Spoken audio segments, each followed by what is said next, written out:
창훈 씨 벌써 배고파요? 입을 크게 벌렸어요. 어떻게 하셨어요? 어떻게 하셨어요? 네. 목사님 모르시는 게 없으시죠?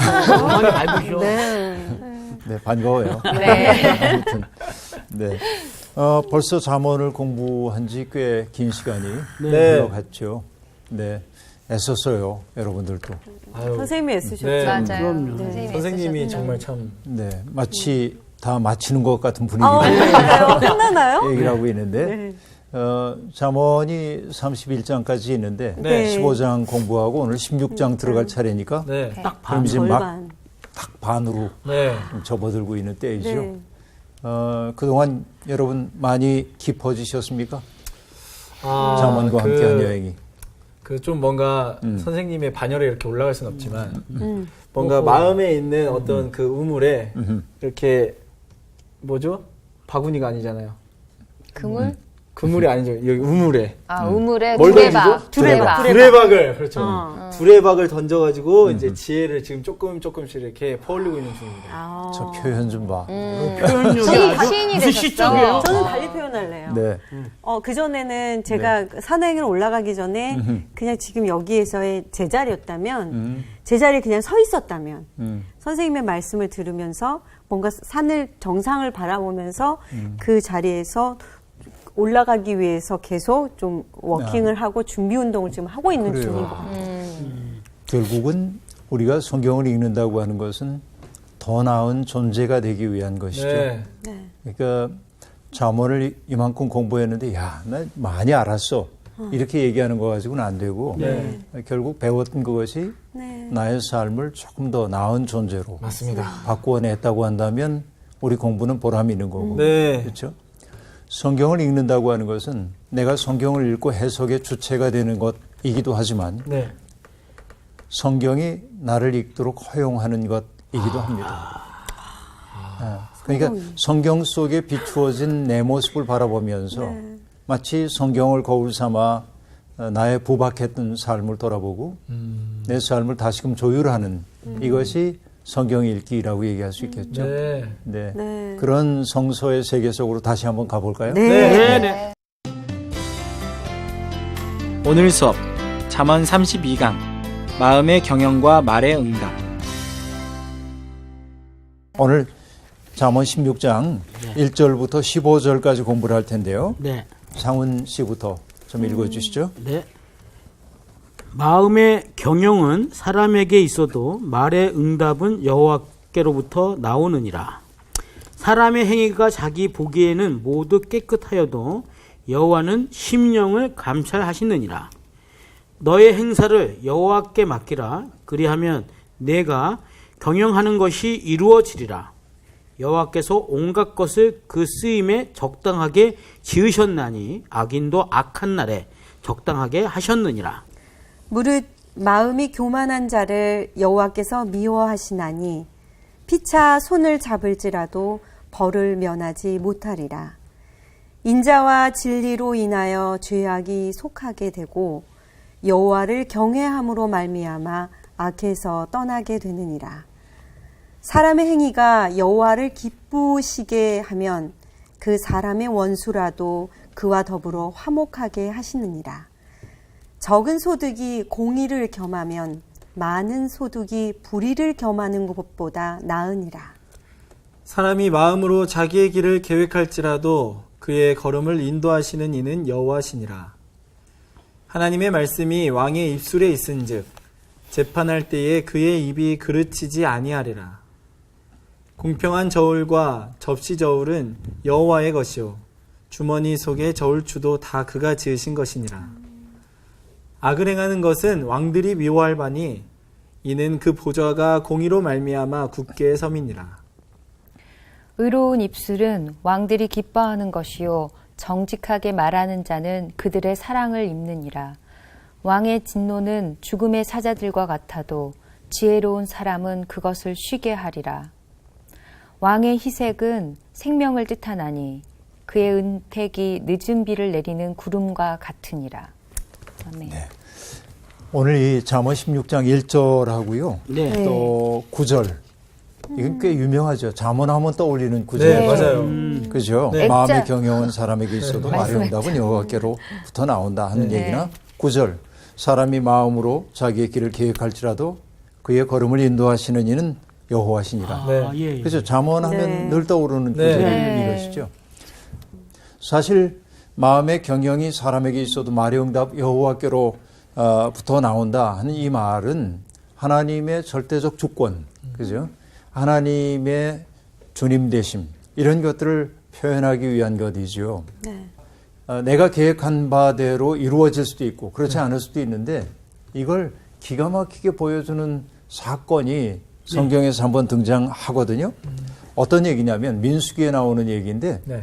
출애굽 공동체가 이제 가나안 땅에 가기 위해서 쭉 다니다가 요단강의 동편 지역으로 가가지고 네. 이제 서편으로 넘어오잖아요. 그렇죠. 강을 예, 건너서 예, 예. 이렇게 가잖아요. 그때 모압 왕이 불안했어요. 저 수없이 몰려드는 저 사람들이 우리를 해하지 않을까 두려웠습니다. 네. 그래서 발락이라고 하는 왕이 저 밀려드는 저 사람들을 저주하기 위해서 네. 아주 신통하다고 하는 예언자 한 사람을 부릅니다. 그 사람의 이름은 발람인데요. 발람이에요.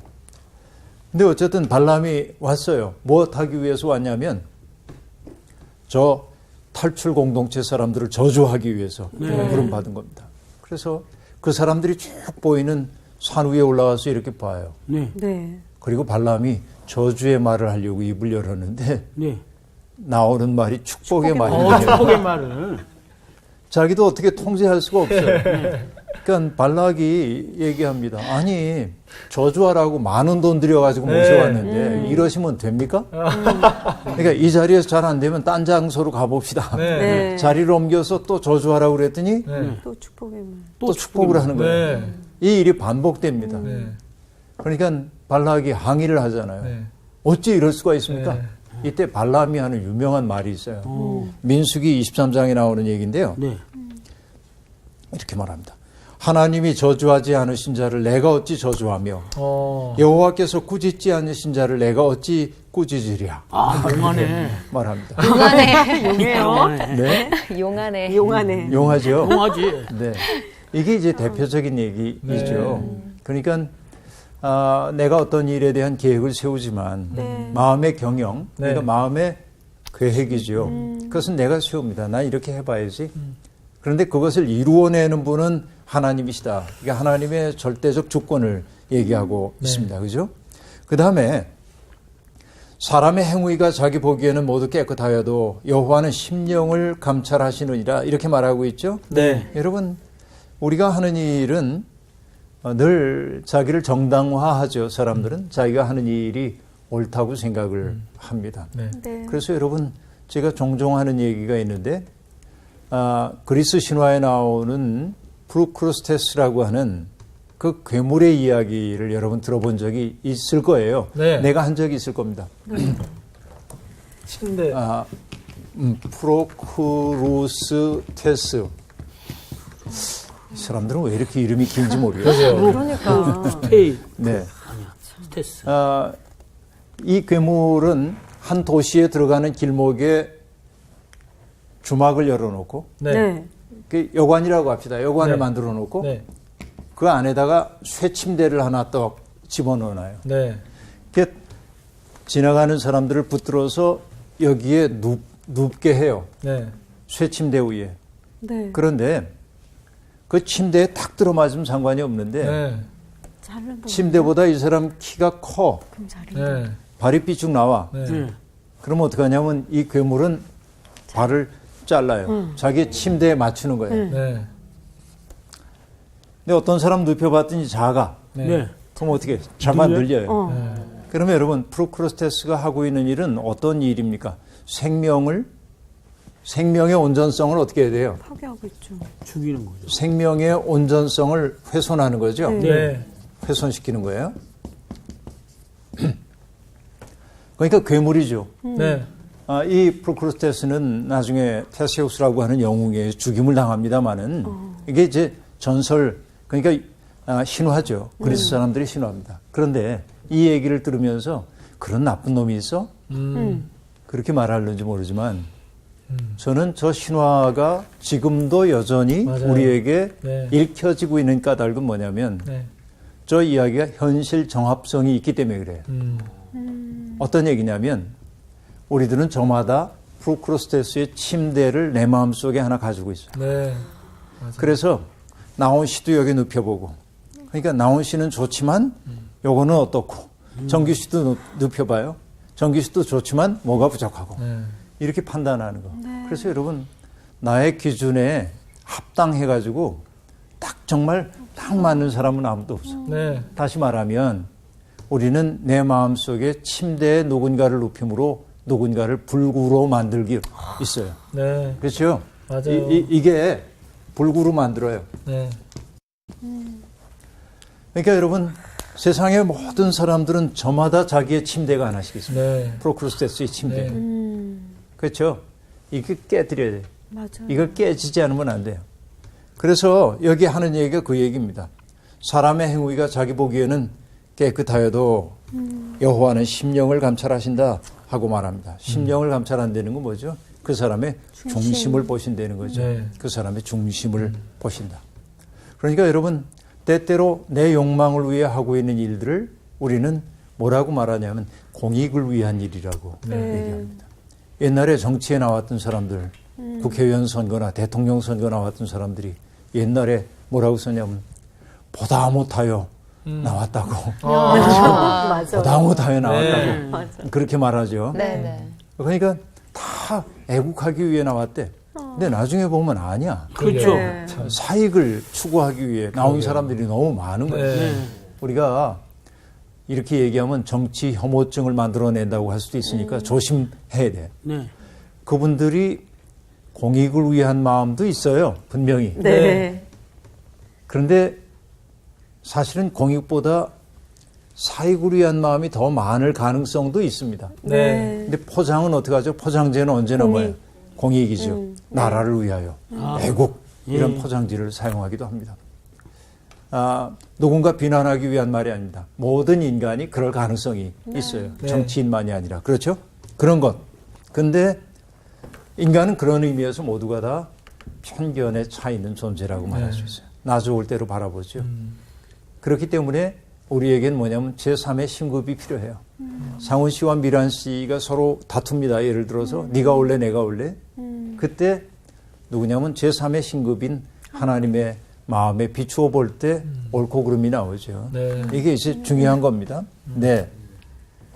여호와는 심령을 감찰하신다. 그렇게 말하고 있습니다.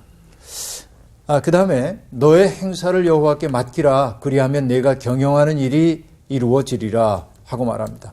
여러분 여호와께 맡기라라고 하는 거 이 말의 직역이 재밌습니다.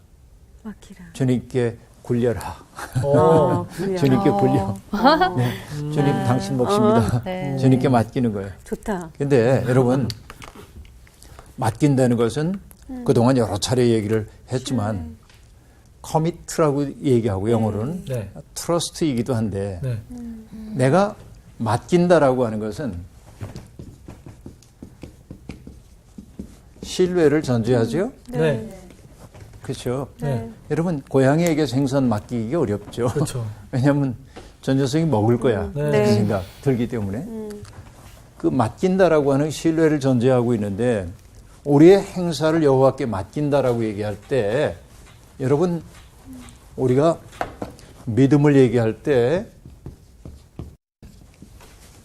대개 어떤 것들을 믿음이라고 하냐면 교리나 신조에 대해서 내가 동의합니다.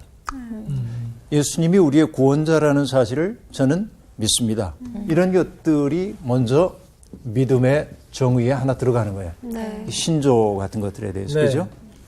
또 두 번째는 뭐냐면 신조에 대한 동의만이 아니라 어떤 것들이 있냐면 그게 그야말로 하나님에 대한 믿음. 여기 이제 믿음 같은 얘기입니다만 faith 영어로 얘기하면 네. faith 혹은 belief라고 네. 하는 거. 여기 믿음 또 하나 이제 써두고요. 내가 믿습니다라고 얘기하는데 요거 잠시 후에 얘기를 하겠습니다. 세 번째는 뭐냐면은 금방 얘기했던 맡김의 차원이 있다 하는 얘기입니다. 자, 조금만 설명을 해 나갈게요. 아까 이제 동의라고 하는 거, 동의로서의 신앙이라고 하는 것은 뭐냐면 교리나 신조에 대해서 동의하는 거죠. 네. 이 반대말은 뭘까요? 불신, 의심, 네. 이런 것들이 동의로서의 신앙의 반대말이라고 네. 볼 수 있을 겁니다. 그죠? 그 다음에 여기 믿음. 믿음이라고 하는 것은 하나님에 대한 충실함이에요. 내가 하나님에 대해서 충실해야 되는 거예요. 근데 여러분, 이런 믿음, 하나님에 대한 충실함에 대한 반대말은 뭐가 될까요? 불신. 네? 불신이기도 하죠. 불성실이기도 하죠. 네. 그것이 여러분 뭐로 나타나냐면 우상숭배입니다. 네? 우상숭배. 그러네요. 자, 예언자들은 얘기했죠. 하나님과 그 백성과의 관계를 혼인 관계로 얘기했어요. 네. 네. 그러니까 하나님에게 결혼한 거야. 하나님과 네. 그 백성이. 그러니까 그들 사이에 꼭 있어야 될 게 뭐죠? 충실함, 충실해야 돼. 신실함. 그렇죠. 이죠. 네. 그런데 우상에게 절을 했어요. 우상에게. 그것은 뭐죠? 신실함에 대한 배신이죠. 그러니까 우상숭배라고 얘기할 수 있어요. 그 다음에 맡김으로서의 믿음에게 중요한 것은 뭐냐면 내가 턱 맡겼어. 네. 턱 맡겨. 근데 맡기지 못해. 이게 이제 반대말이겠죠. 네. 맡기지 못하는 게. 그 왜 맡기지 못합니까? 믿지 못하기 믿지 못하니까.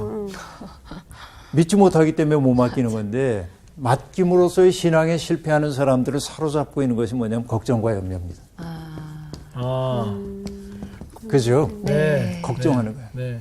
그러니까 여러분 내 삶을 주님께 맡겼어. 네. 그러면 평안해져야 합니다. 네, 맞아요. 근데 맡기지 못하니까 불안해. 늘. 맞아요. 그렇죠? 그래서 난 저도 괜찮아. 음. 내가 어떤 일을 하나님의 뜻대로 사는데 내가 어려움을 겪을 수도 있어. 오케이. 난 받아들일 거야. 어려움도. 왜냐하면 나는 하나님께 맡긴 생명이니까. 그렇죠? 그러니까 여러분 기독교인에게 패배는 패배가 아닙니다. 네. 어떻게 보면. 그렇죠? 십자가가 패배가 아닌 것과 마찬가지예요. 예수님이 여러분 십자가상에서 하셨던 말씀, 왜 나를 버리십니까? 네. 이렇게 처절하게 고백하기도 하지만 하나님의 뜻을 이해할 수 없지만 네. 왜 침묵하시는지, 왜 아들을 죽음에 이르게 하시는지 알 수 없지만 네. 근데 하나님 대답을 안 해요. 네. 거기에 대해서.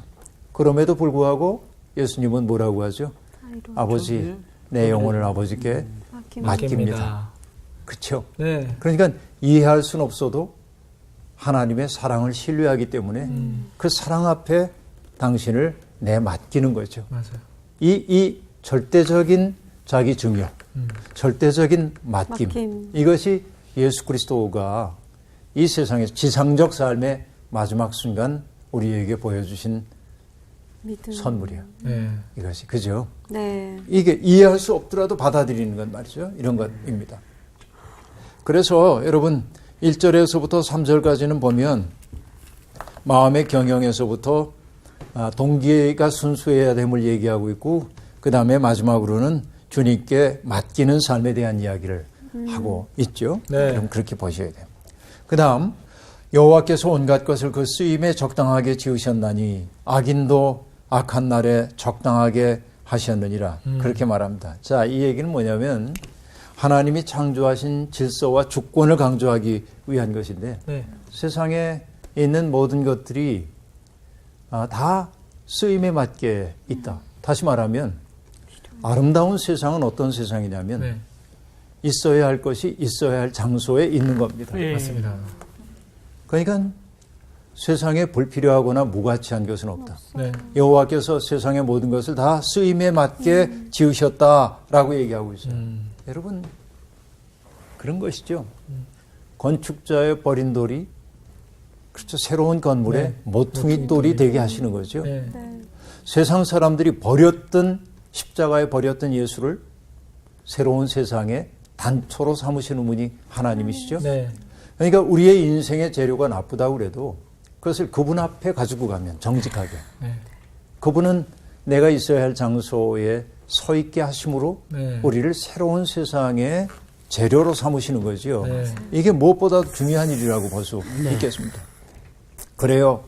그러니까 여러분 악인들을 비롯해서 내가 보기에 악인처럼 보이는 이라 해도 어떤 것도 하나님의 통치 영역에서 벗어나 있지 않다 하는 얘기입니다.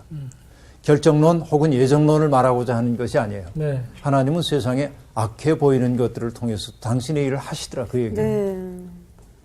여러분 유대인의 전설 가운데 그런 얘기 하나 나옵니다. 뭐냐면 노아 할아버지가 네. 네. 노아 할아버지가 방주를 만들고 있었어요. 네.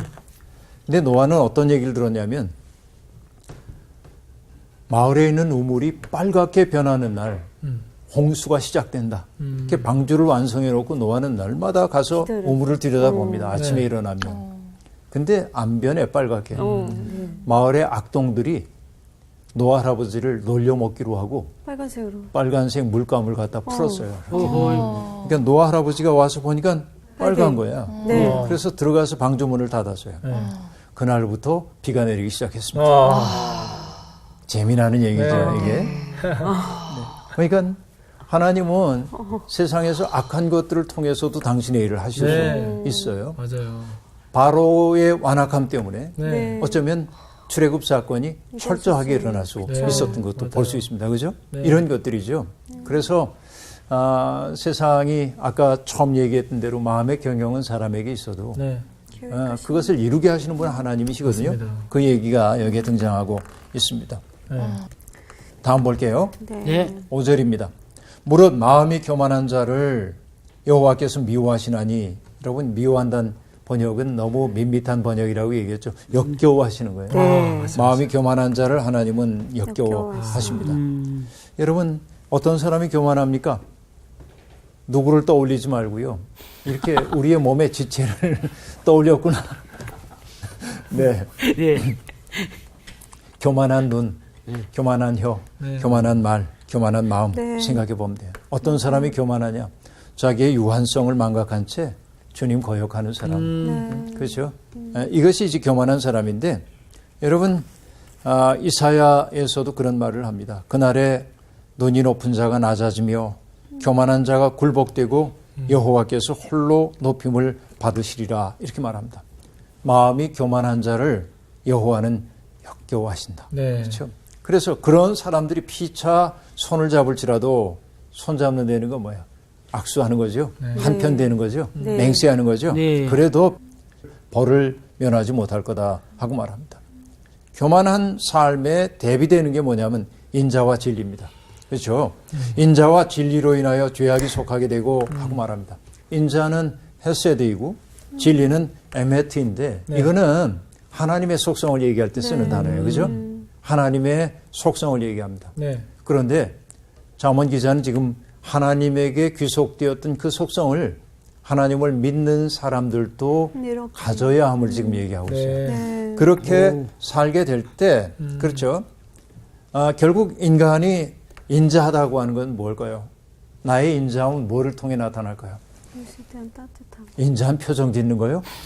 아닙니다. 진짜 인자함은 뭐냐면 어려움을 겪고 있는 사람을 보고 그냥 지나치지 않는 게 인자함입니다. 그렇죠? 네. 어려움을 겪고 있는 사람을 보고 그냥 지나치지 않기 위해서는 뭐 해야 되죠? 그 앞에 멈춰서야 돼요. 네.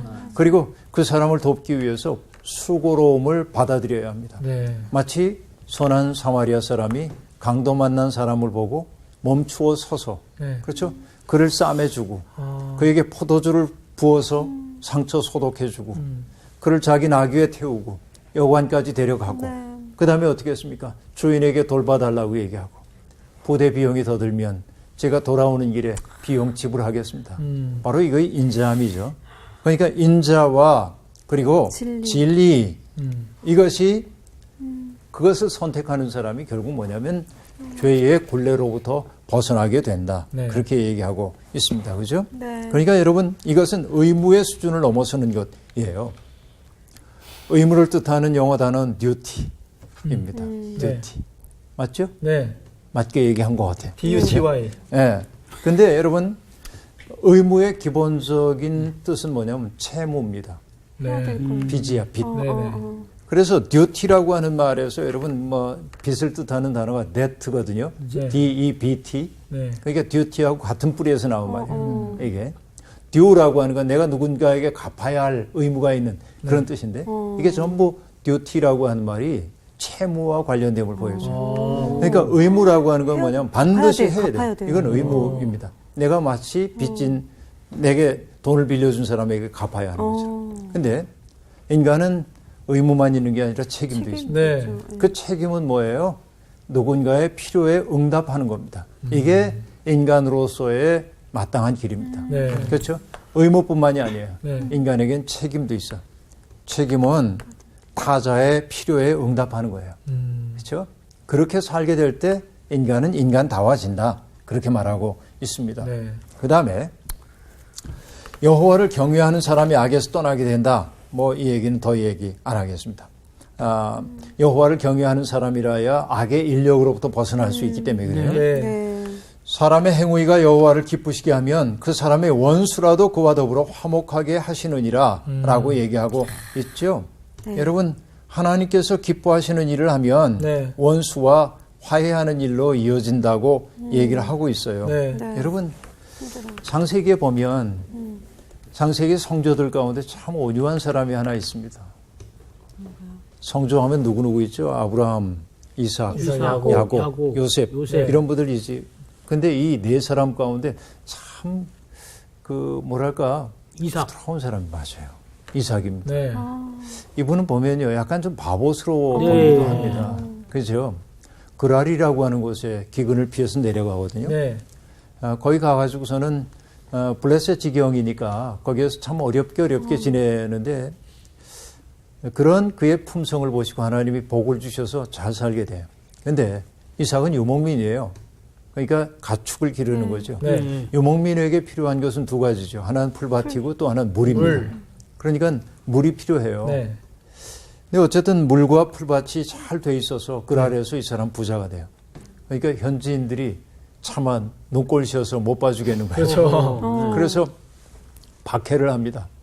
그럼 이삭이 자기의 권리를 찾기 위해 맞서 싸울 것 같은데 내가 불편하면 제가 떠나지요. 그러고 떠납니다. 네. 그래서 뭐냐면 평원지대가 아니라 척박한 골짜기로 가서 사는 거예요. 네. 어떻게 보면 바보스러워 보이기도 합니다. 네. 그런데 그 척박한 골짜기에서 어쨌든 살아남아야 하니까 우물을 파는 거예요. 네. 근데 그 우물에서 물이 터져 나옵니다. 네. 얼마나 고마워요. 근데 그 아래 목자들이 또 와요. 네.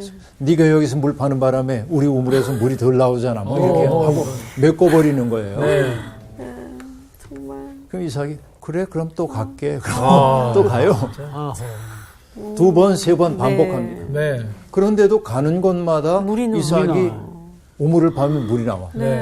그러니까 그때에서 여러분 그랄의 왕인 아비멜렉이 알아요. 아, 이 사람이 하나님과 함께 하는 사람이구나. 네.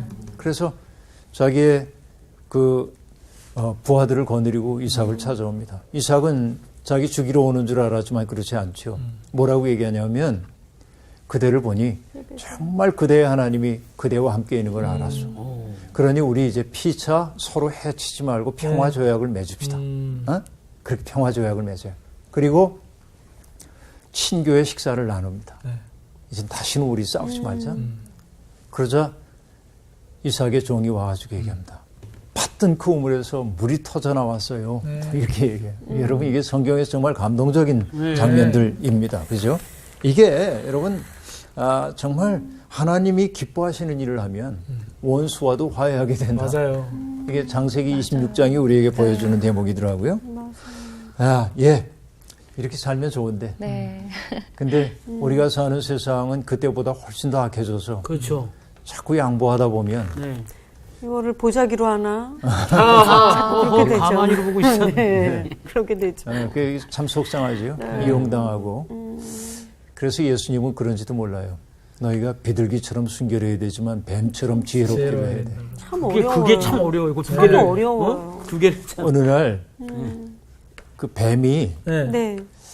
성자의 전도를 받고 회개했대요. 야, 이런 기가 막힌 일. 전에는 막 독사한테 물고 네. 그랬거든요. 네. 근데 이제 이 독사가 물지 않는다는 사실을 알고 동네 아이들이 자꾸 이제 때리고 그러는 거예요. 그 뱀이 하나님 앞에 불평을 했어요. 네. 하나님 믿었더니 이렇게 손해 보잖아요. 왜? 그러니까 물 수가 없어요. 저는 저를. 그러니까 하나님이 그랬대. 그래도 휘휘 소리 낼 수 있잖아. 혹시 뱀에게 우협하는 소리. 네. 그 재미나는 얘기예요. 이게 경계를 정하기가 참 어려운데 네. 아무튼 우리가 정말 하나님의 뜻을 중심에 놓고 네. 살기 시작할 때 네. 어쨌든 원수도 죄인도 원수도 친구로 변한다. 찬송가에 나오는 그 구절 말이죠. 네. 그 얘기로 정말. 보면 되겠어요. 네. 그 다음 적은 소득이 공의를 경험하면 많은 소득이 불의를 경험한 것보다 나으니라. 다시 말하면 하나님을 경외한다고 해서 많은 소득이 보장되진 않습니다. 거꾸로 얘기할 수 있어요. 저 사람이 많은 소득을 얻었다고 해서 그것이 곧 그 사람이 하나님과 함께하고 있다는 증거 또한 아닙니다. 네. 그렇죠. 네. 그러나 이게 현실이에요. 그러니까 중요한 것은 뭐냐. 잠언 기자들이 들려주는 얘기. 공의를 겸한 적은 소득이 불의와 함께하는 많은 소득보다 낫다. 이렇게 얘기하고 네. 있습니다. 그런데 오늘 우리는 안 그런 것 같아. 불의하더라도 많이 얻으면 괜찮죠. 예, 요즘 뭐 어떤 공직자들이 자기의 지위를 이용해가지고 네. 몇 년 사이에 수백억을 벌어들이고 이런 일들 보면 참 땀 흘려 일하는 사람들이 상실감을 느낄 수밖에 없죠. 속상하고 불의하고 그죠? 정말로 일하는 사람들이 안심하며 살 수 있는 세상이면 좋은데 맞아요. 똑똑하고 그러나 하나님을 경외하지 않는 사람들이 너무 쉽게 돈을 벌고 재산 확장하고 그거를 자기의 신분으로 바꿔내고 이런 거 보면 화가 나죠. 네. 그러나 우리가 분명히 아는 건 뭐냐면 공의하는. 반드시 드러나도록 되어 있다. 네. 그것은 그죠. 네. 이게 우리의 역사의 교훈이라고도 볼 수 있습니다. 불의의 재물은 오래가지 않습니다. 네. 그래요. 사람이 마음으로 자기의 길을 계획할지라도 그의 걸음 인도하시는 이는 여호와시니라. 9절 이 얘기는 앞에 나왔던 1절과 9절이 네. 거의 동일한 네. 내용으로 수미 쌍관 관계를 이루고 있음을 네. 알 수 있습니다. 다음에 왕에 대한 얘기가 나오는데요. 네. 하나님의 말씀이 왕의 입술에 있은즉 재판할 때에 그의 입이 그르치지 아니하리라 라고 말합니다. 여러분 왕에게 가장 중요한 것은 뭐냐. 여러분 솔로몬이 하나님 앞에 기도할 때 지혜. 하나님이 제게 맡겨주신 백성이 이렇게 많은데 이 사람들의 송사의 문제가 있을 때 내가 지혜롭게 판단을 해야 될 텐데 네. 그래서 솔로몬이 하나님 앞에 구한 게 뭐였죠? 지혜. 인 줄 알죠? 네. 아니에요? 아닙니다. 뭐라고 얘기했냐면 듣는 귀를 달라고 했어요. 듣는 귀. 하나님 앞에 청하게 듣는 귀야. 들을 줄 아는 거. 그러니까 여러분 이게 대단히 중요한 거라고 볼 수 있습니다. 듣는 귀. 어? 듣는 귀라고 하는 건 어떤 얘기일까요? 내가 누군가의 말을 들을 수 있다고 하는 네. 건 뭐죠? 공감하고. 그에게 공감할 줄 그렇죠. 아는 거죠. 여러분 그러니까 왕의 가장 귀한 덕목은 뭐냐? 공감할 줄 아는 거. 근데 왕이 부유하고 힘 있는 사람들과만 공감하면 네. 세상이 어떻게 될까요? 최악이네요. 최악이죠. 그렇죠. 이게 중요한 거예요. 네. 진짜. 그러니까 왕이 공감해야 되는 것은 뭐냐면 한 사회의 가장 밑바닥에 있는 사람들과 공감할 수 있어요. 네. 그 사람의 고통, 그 사람의 아픔의 눈으로 봐야만 되는 거예요. 네. 여러분 어떤 분이 그렇게 얘기했죠. 조나단 리빙스턴 시걸. 이게 뭐냐면 리차드 바흐가 쓴 갈매기의 꿈입니다. 네. 그렇죠. 갈매기의 꿈에 보면 높이 나는 새가 멀리 본다. 그런 말이 나오죠. 근데 여러분 그 말을 뒤집어서 어떤 분이 그렇게 얘기했어요. 낮게 나는 새가 자세히 본다. 맞는 얘기네요. 그것도 맞죠? 맞는 얘기예요. 낮게 날아야 네, 자세히 네, 볼 수 있죠. 맞아요. 여러분 왕은 두 가지 시선 다 가져야 합니다.